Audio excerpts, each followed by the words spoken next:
The afternoon sun was blazing over my backyard, its reflection dancing across the water, when Officer Martinez stood at the edge of my pool, trying hard not to laugh.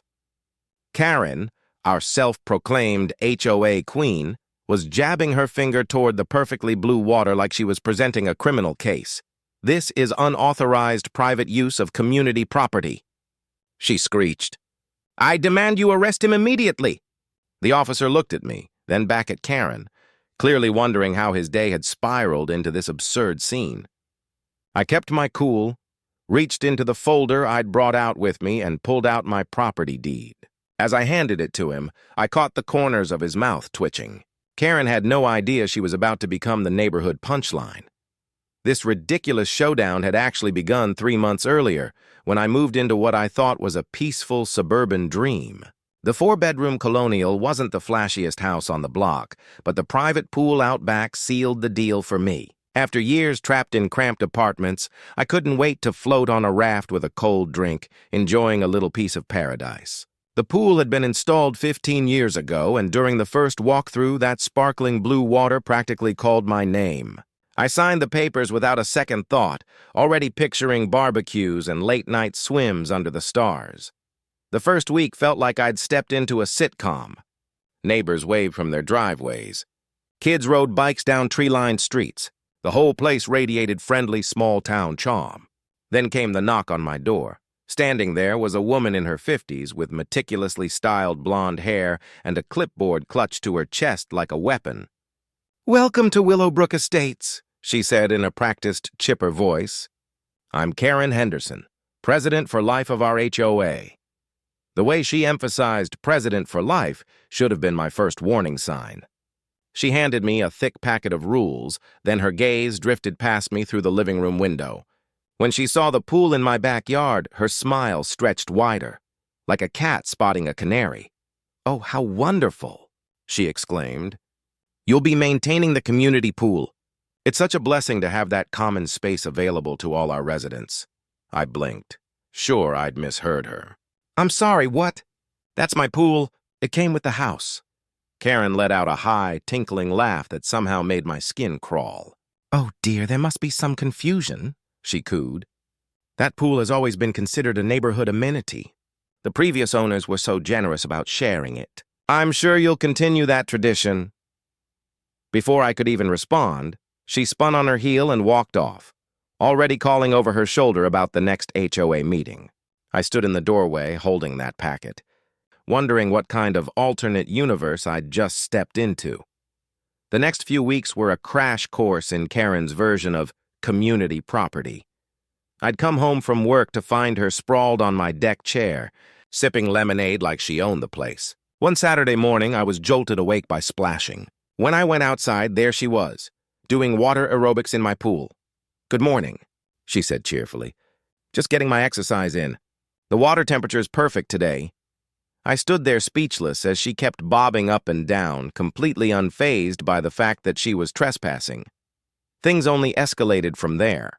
Karen started posting flyers around the neighborhood announcing community swim hours in my backyard, Tuesday and Thursday evenings.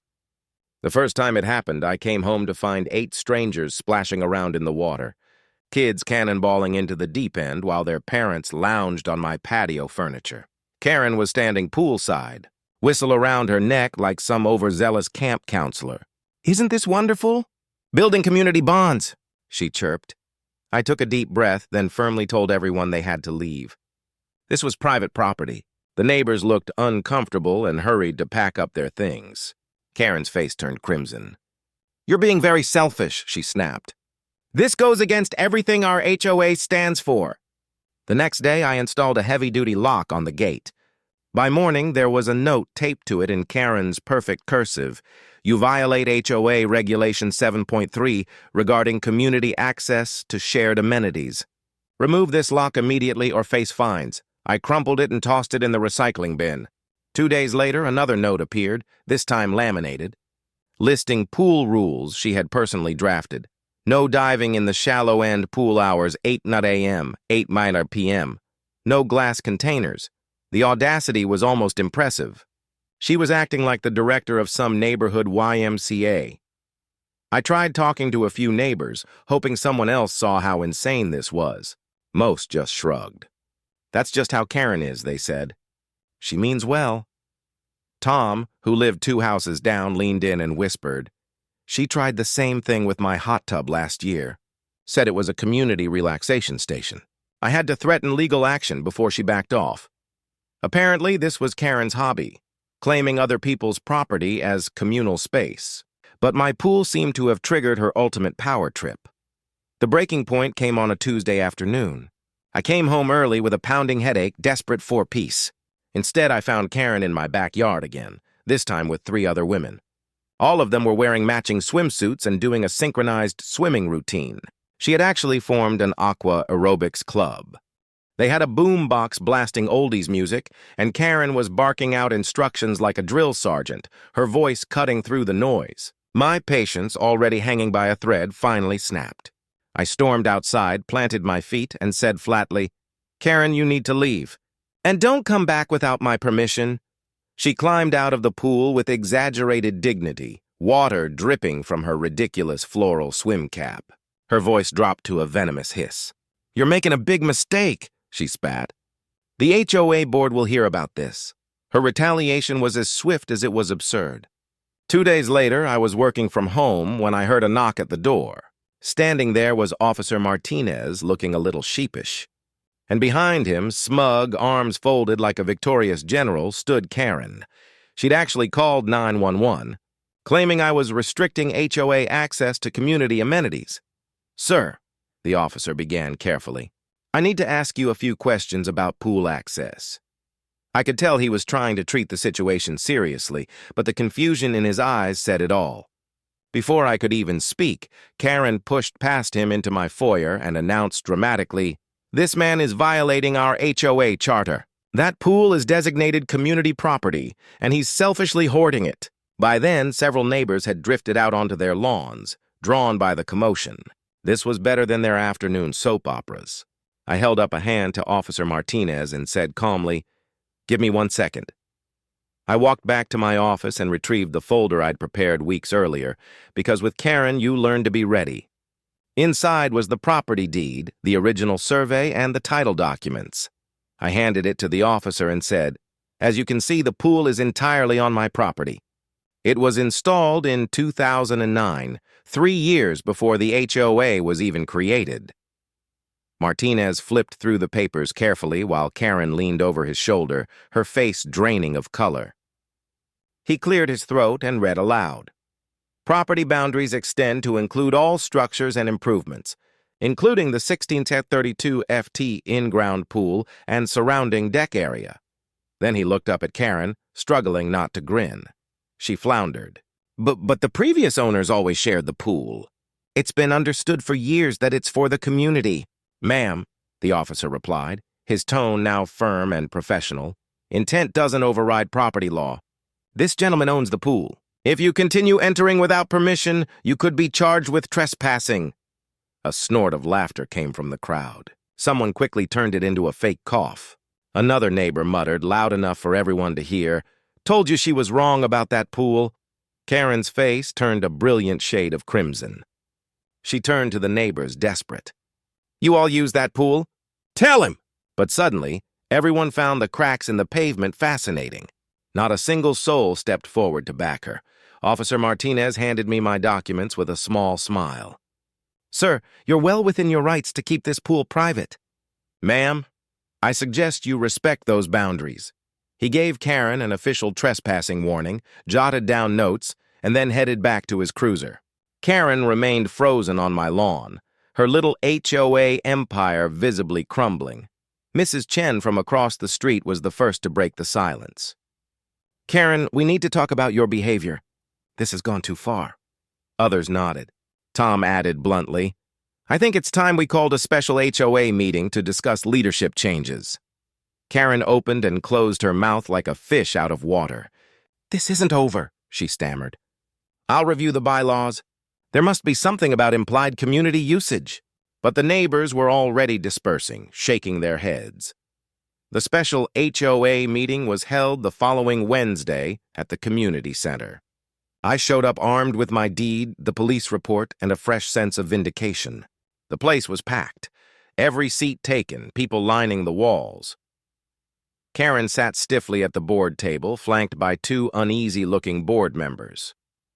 She tried to call the meeting to order with her usual authoritarian tone, but Mrs. Chen immediately cut her off.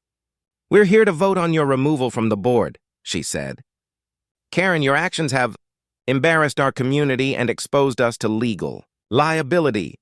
Karen launched into a rambling speech about preserving community resources and honoring neighborhood traditions, but no one was buying it. When she insisted my pool was meant for the community, I stood up and calmly presented the documents. The original HOA charter, which I'd retrieved from county records, didn't mention my property or any pool. Not even once.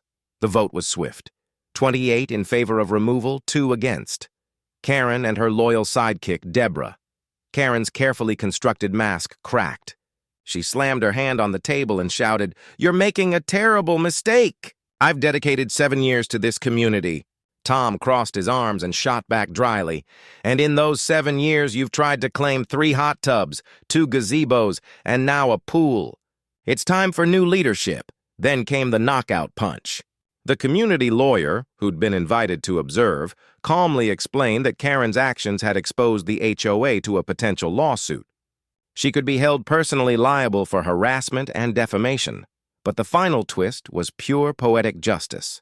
As Karen gathered her things to storm out, the lawyer added, almost casually, "Oh, and Karen, while reviewing the property records, we found that your house, 42 Willow Lane, sits about 15 feet outside the HOA boundary. Technically, you were never eligible to serve on the board." The room erupted into shocked gasps and half-suppressed laughter. Karen's face drained completely as the weight of the truth sank in. She had ruled over an HOA she didn't even legally belong to. Someone in the back muttered, 7 years of her nonsense. And she wasn't even supposed to be here. Karen's humiliation was complete. She fled the room, heels clacking on the linoleum, the door slamming behind her like the end of an era. 2 weeks later, I floated peacefully in my pool, drink in hand, enjoying the quiet. My new security system chimed from the gate.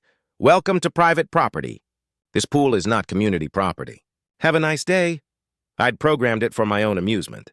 A tall privacy fence now shielded the backyard from prying eyes, and the new security cameras offered peace of mind. The final blow came when Karen received the HOA lawyer's bill for the emergency consultation. $5,000, personally charged to her for acting, outside her, already invalid, authority. Tom later told me he saw her at the grocery store. When she spotted him, she abandoned her half-full cart and practically sprinted to her car. Her reign of terror was officially over. She couldn't even show up to complain at meetings anymore because, legally, she wasn't a member. As I floated under the sun, the speaker chimed again as a delivery truck rolled by. "This pool is not community property. No, Karen, it most definitely is not."